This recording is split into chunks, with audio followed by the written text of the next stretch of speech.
Guys, grabe. Nakapunta na rin ako sa China Temple. Sa sobrang busy ko, ngayon lang ibablog ni Bob June ang pagpunta nila dito sa templo.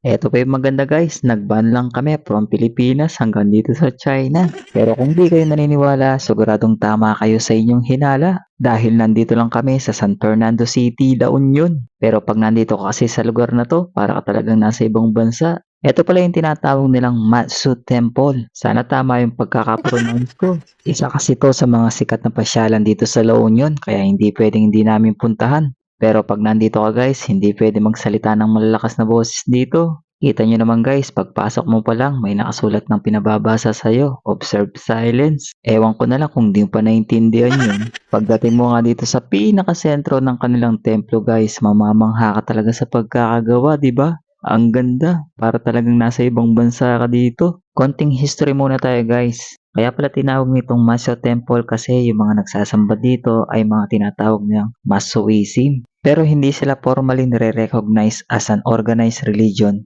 sa mainland China or Taiwan. Pero importanteng parte daw sila sa tinatawag nilang Chinese folk religion sa Fujian, Taiwan at sa overseas Chinese community worldwide. At itinayo ang templong to noong September 11, 1975. So halos nasa 51 years old na tong templong to. Pero alagang-alaga nila, 'di ba? Ang ganda pat ang ayos. Kung itatanong niyo naman kung may bayad ba yung pagpunta dito or may entrance, wala po, libre lang po yung pagpunta dito. Basta sundin niyo lang yung mga patakaran nila, walang problema. Kaya kung mahilig kayo magpunta or pumasyal sa mga may history na mga lugar katulad nito, abay huwag niyo nang palampasin ito kung nasa La Union kayo. Sabi nga nila, nakapasyal ka na ng magandang lugar tapos may nalaman ka pang history, di ba? Kung balak niyo pumunta dito guys, agahan niyo kasi pagdating ng tanghali or hapon, madami na daw pumupunta dito. Mas maaga ka kasi, mas marami kang makukuhang pictures na magaganda. Bawal din palang pumasok yung mga babae nagsusuot ng kita na yung kanilang mga balikat guys. At yan na nga yung kabuuang tour natin dito sa Masu Temple. Parang nakapunta na rin ako ng China sa pagpunta ko sa mga templong kagaya nito. At kung nagustuhan niyo yung video to,